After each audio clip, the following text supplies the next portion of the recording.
do you want to be in 20 years? Well, that would mean I would be 35, right? Yes.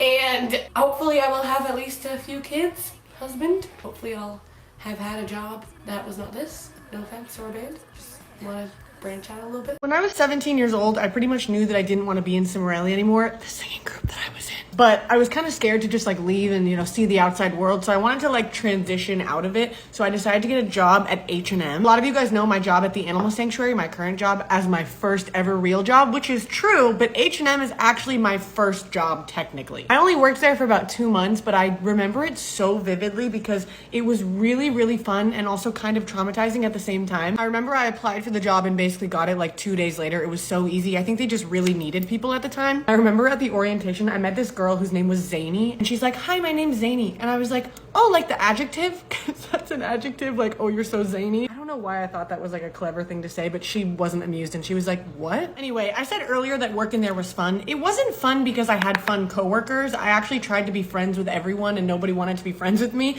Maybe I was just weird though. Like looking back on my teenage years, I think I was kind of insane. So I feel like I was probably hard to be friends with, but they were also like not down. There was a lot of people working there who were my age who I could have been friends with, but they just didn't want to talk to me. I tried to like get their numbers or hang out with them after work or whatever, and it just never happened because I just think they didn't want to. Which was a huge bummer for me because all I really wanted to do at that point in my life was make friends, and I felt really, really awkward and isolated. So that's the reason why I ended up quitting in the first place, but I'll get to that in the end. I do remember one specific really awkward instance was Halloween. I remember we were all in like the stock room or whatever, and we were talking about Halloween, and I was like, "Are you guys gonna dress up like at work?" Because we were all working that day.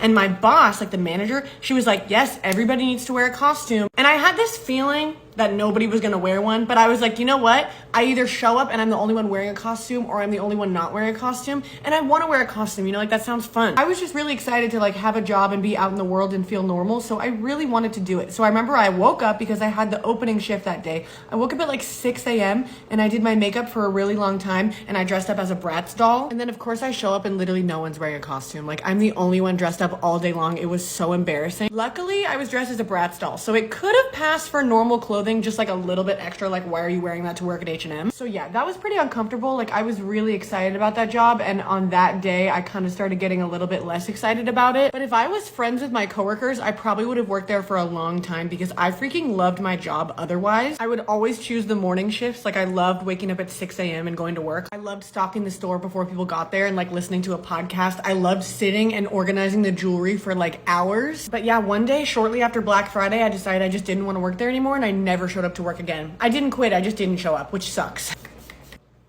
But anyway, this is my finished makeup look. Thanks for listening. Goodbye.